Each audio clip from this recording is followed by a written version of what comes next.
Well, howdy, I am Arthur Mars, Birds is Art, and this is a video about tripods. And Anita North pushed the button. So thank you, Anita. So we had a great morning at ILE photographing. We saw all 9 baby cranes this morning, and we had a beautiful tricolored heron. We didn't get the bald eagle today, but we had a real treat at the end, our first cloudy morning in a long time. And we had a beautiful solitary sandpiper. We shot it at 1200 millimeters, and it was a fun morning. Anyway, we're here today to talk about tripods, particularly Robus tripods. And when I'm using big lenses, 1200 millimeters, I'm out in the field, I'm doing flight with the 600 and the 1.4. I'm going to be using my Robus 5570 or the 55-58-3 or the 58-55-4. I own all of them, and they all have a slightly different purpose. 55-58-3 and 55-70 are my 2 favorites. And when you see me with a tripod, it's going to be topped with a levered clamp, Flex Shooter Pro every single time because everything else is obsolete. So my tripod story is, oh man, started photographing in '83. I bought a slick U212 tripod for $69, and I used that with my Canon FD 400 millimeter 4.5 lens for a little bit, and then after a few years I bought the 800 and I put that on the slick U212 tripod. That was a slight mismatch.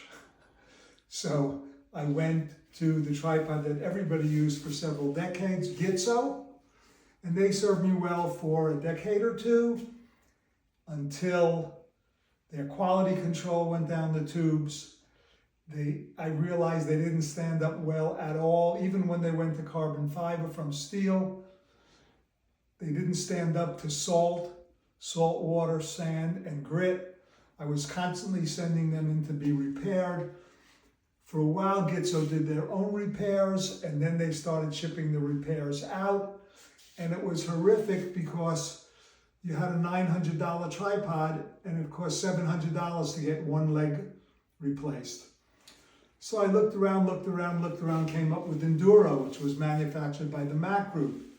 And at the time, that was a great option, since Gitzo customer service and repair service was down the tubes, the prices were going up, and the leg locks are a pain in the groin. I used to get tennis elbow from the leg locks. They were so difficult to use. Then I found Enduro. The 304L was great. The 204 was great, especially it was a light model, and it was stable enough for people using intermediate lenses. Then, about 3 years ago, I got turned on to Robus.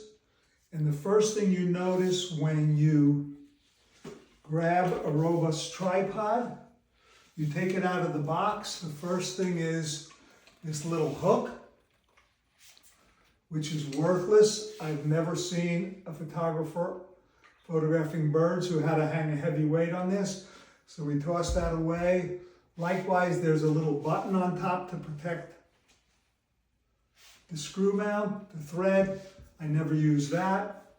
And you'll notice that just a tiny turn in these tripods, the grips are thicker, they're surer, they're grippier than anything else on the market.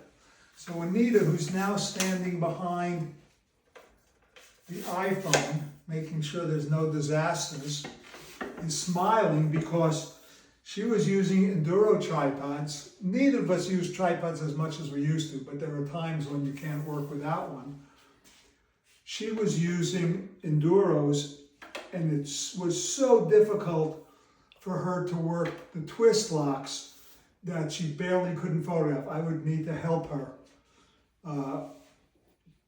do the twist locks. So these things are amazing. They are super grippy.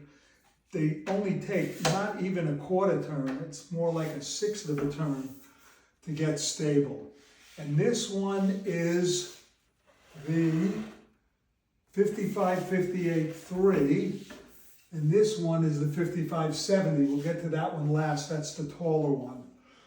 And one thing you want to do when you take your tripod out of the box, and every so often, they have this beautiful little, whatchamacallit, I don't know, I've tried to figure out a name for this. It's tricky, but you need to engage this. Easier said than done. Engage it onto the nut, and then with all your weight, push this down. Over time, if this loosens up, which happens to every tripod that has this design, the plate will become loose. So if you notice that your lens is moving around, check to see that the platform is locked firmly in place with the little whatchamacallit. So, one last brand to consider, really wrong stuff. You all know what I'm talking about. Ridiculously overpriced. On the heavy side, pretty functional as compared to the ball heads, but just incredibly overpriced. The head that they sell with it is ridiculous. But the main thing is that the tripod itself costs close to 3 times as much as an Enduro, which my advice to B&H is the Enduros are severely underpriced. They're worth twice as much as they sell them for. So this is the 55. They are confusing. Just keep it this way. This is the 55-58-3, which means it has 3 leg sections, but only 2 twist locks. You see all the ones we're going to look at have 3 twist locks and 4 leg sections.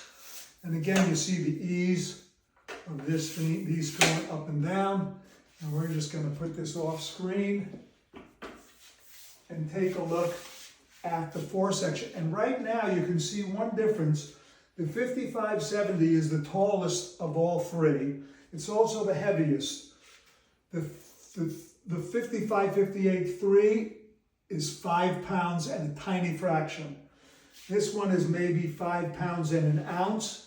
The 55-58-4, and this one is 5.7, just a shade under 5.5 pounds. So all relatively light.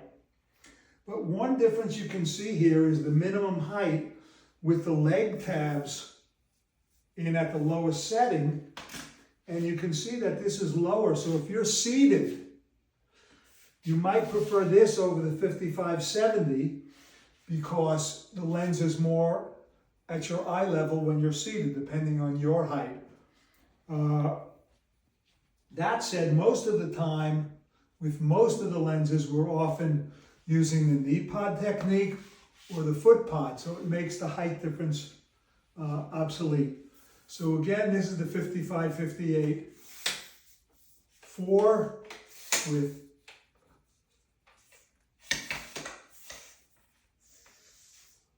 3 twist locks and 4 leg sections. And as you get used to doing this with your tripod, you get a pretty good idea of where this 3rd leg is going to be to get the tripod about at your eye level. This one, I don't use a ton. I would raise it just a bit, as we saw with this. The last one that we're going to look at is the 55-70, which, if I take out 2 leg sections, I believe it's pretty comfortable for me.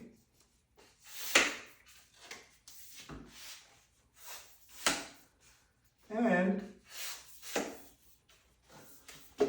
unless you are a super tall man, here's another protector. I never use these. I throw my tripods anywhere and I have no problem.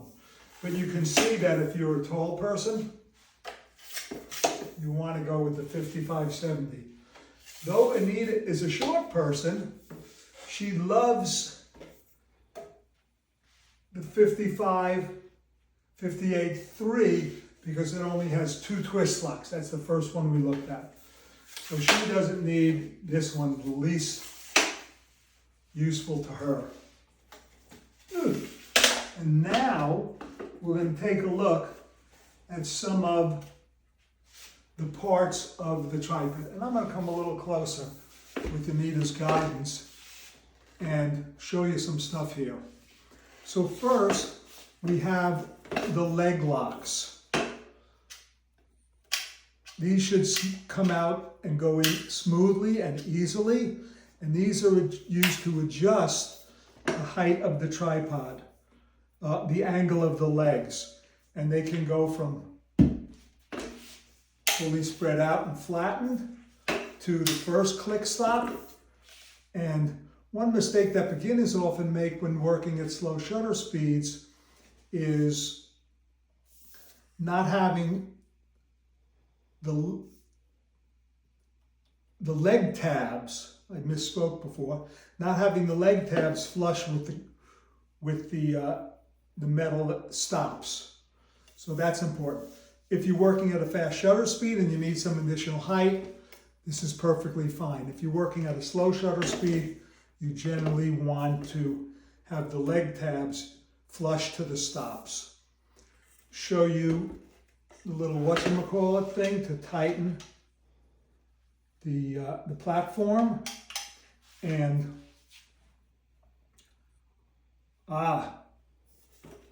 the locking screws on the legs. I travel with both wrenches. You need 2 wrenches. If these get loose and these legs start flopping, I've only had that with one Robus tripod, you need to very carefully tighten the screws that hold the leg in place. Be careful not to over tighten them. On more than one occasion with Gitzos, I tightened them up so good because the legs would get so loose that I snapped the bolts. Okay, let's take a look at our list here. Legs, their feet. As far as the platform, one mistake that beginners make when they're working on rough ground or uneven ground is they set up their tripod. Let's just grab a pillow for a second to make believe we're on the side of a hill. And they don't take care that the platform is not level. So what you need to do when you get in that situation is simply lower a leg. You don't have to make it perfect, but you should have the platform relatively level, or as I call it, square to the world. The pillow is sticky. And likewise, okay, the feet on these things come as sturdy rubber. It's a good idea every once in a while to check and make sure they're tight. And a lot of people, including me, like to put a little bit of Loctite on the thread. You see people walking around with, I haven't had it again with Robus, but with Enduro, they were constantly falling off. Okay, where are we? I think we did a whole bunch of stuff here. Yeah, let's see. So again, the 5570, this one can be the tallest, and the 55-58-3 is the shortest. And I think I'll mention that the Robus construction is amazing. The twist locks are amazing, and I think it's a great product. And yeah, it seemed like somewhat of a big problem when Enduro went out of business, but B&H and Robus came to the rescue, and now we have a great tripod for everybody who wants to use big lenses and is not named Arash Hazegi, who can handhold the monsters without a problem.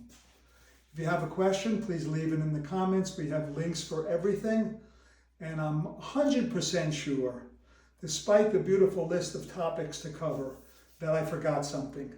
So that will be in the blog post that accompanies this video.